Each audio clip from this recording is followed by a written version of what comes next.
নমস্কার, কেমন আছেন সবাই?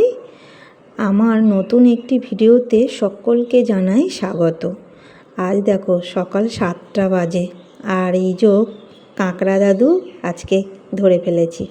কাঁকড়া দাদু রোজ কাঁকড়া বলে হেঁকে চলে যায় আর বাড়ির থেকে রাস্তায় যেতে না যেতে ওনাকে আর দেখা যায় না। তাই আজকে বাড়ি থেকেই চেল্লালাম যে দাদু দাঁড়াও, কাঁকড়া নেব। তাই এই যে কাঁকড়াটা নিলাম। আগে এই কাঁকড়াটা 20 টাকা করে নিত, কিন্তু এখন এই কাঁকড়া 60 টাকা করে নিচ্ছে। একটা হাঁড়ির মধ্যে ঢেলেছি, দেখো একটু কাত করেছি, কাঁকড়াগুলো উঠে পালানোর চেষ্টা করছে। কাঁকড়া তো কিনলাম, এবার যাই বাগানে পেঁপে হয়ে আছে, পেড়ে নিয়ে আসি। আর রাস্তায় দেখো কি সুন্দর ফুলের গাছের টব এগুলো দেওয়া আছে। পাশের বাড়ির একটা দিদা, ওনার খুব শখ ওই ফুলের গাছ করার, তাই উনি দিয়ে রেখে দিয়েছে। আর এই যে আমাদের বাগানে এসে গেছি। বাগানেও একটা জবা ফুল গাছ আছে টবের মধ্যে, আর এই টবের মধ্যে থেকেই ফুল হচ্ছে। কারণ এখানে না প্রচুর জল উঠে যায় বর্ষার সময়, তাই নিচেই বসালে গাছগুলো মরে যায়, তাই টবেই রাখা আছে। বাহ, গাছটায় তো বেশ 6-7টা ফুল ফুটে আছে। আর এই পেঁপে গাছটায় একটাই পেঁপে হয়ে আছে, কারণ এখানে জল উঠে যায়, কোনো গাছপালা দিলে বর্ষার সময় ভালো হয় না। আর এই একটা পেঁপে হয়ে আছে, এটাই পারবো। এই পেঁপেটা দিয়ে আর গুঁড়ি কচু, কাঁকড়া, পুঁই শাক দিয়ে তরকারি করব। দারুণ লাগে কিন্তু এই চচ্চড়ি করতে, খেতে। আগের একটা ভিডিওতে বলেছিলাম না যে একটা কাঁকড়ার পিঠের উপরে আর একটা কাঁকড়া উঠে চলে যায়। দেখো কিভাবে একটা কাঁকড়া আর একটা কাঁকড়ার পিঠের উপরে আছে। আর এই যে কাঁকড়াগুলো কাটছি, সবগুলো কাটবো না, অল্প কটা কাটবো, কারণ বেশি খাওয়ার লোক নেই। আর মা বাবা তো একাদশী করে, কাঁকড়া খায় না, তাই আমরা এই কাঁকড়াটা 3 জনে খাবো। তাও ছেলে এখন এই চচ্চড়ি খাবে কি তারও ঠিক নেই, কারণ ও একটু মাংস ভালোবাসে। আর আজ তো রবিবার, তাই ও বাবা একটু মাংসও নিয়ে এসছে। এই কাঁকড়াটা ভালোভাবে এবারে পরিষ্কার করে নেব। প্রথমে তো ডালপালাগুলো কেটে নিয়েছি, কিন্তু এই পিঠের অংশটা এখনও ছাড়ানো হয়নি।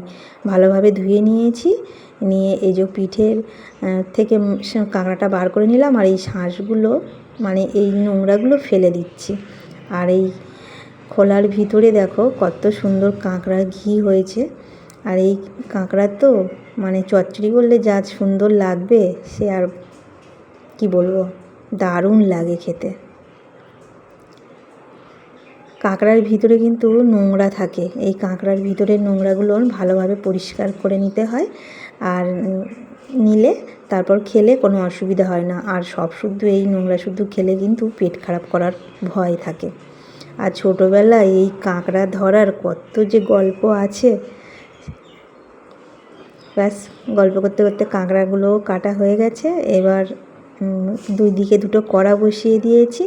একদিকে তো আলু ভেজে নিয়েছি, আর একদিকে পেঁয়াজ লঙ্কা দিয়েছি, মাংসটা রান্না করব তাই।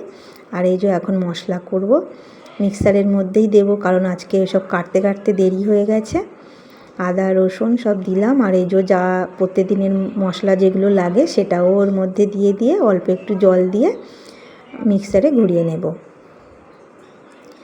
চচ্চড়ি করার জন্য পেঁয়াজ লঙ্কা দিয়ে ভাজা ভাজা হয়ে গেছে, তার মধ্যেই এই যে সবজিগুলো ঢেলে দিলাম, দিয়ে সবজিটা একটু ভালোভাবে কষিয়ে নেব। প্রায় কষানো অনেকটা কমে এসছে, এর মধ্যেই কাঁকড়াটা দিচ্ছি, কারণ এই কাঁকড়াটা না তেলের ওপরে দিলে যে কাঁকড়ার গন্ধটা থাকে সেটা চলে যায়। তার জন্য আমি তেলের ওপরে দিইনি, এই সবজির ওপরেই দিয়েছি। আর এই সবজির সাথে এই কাঁকড়াটা ভালোভাবে ভাজা হয়ে যাবে। এবার অল্প একটুখানি জল দিয়েছি, দেখো চচ্চড়িটা হয়ে গেছে। দেখেই না মনে হচ্ছে যে খুব সুন্দর হয়েছে, আর খেতেও কিন্তু দারুণ হয়। এবার মাংসটার ওই যে মশলাটা দিয়ে মাংসর মশলা কষিয়ে নেব।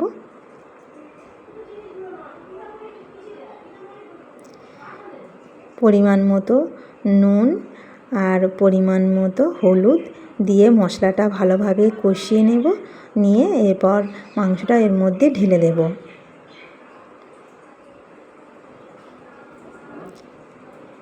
মাংসটা ঢাকা দিয়ে কষাতে থাকবো। মাংস কষানো হয়ে গেছে, এবার একটু মিট মশলা দিয়ে আর অল্প একটু নাড়াচাড়া করে দিয়ে দেব গরম জল।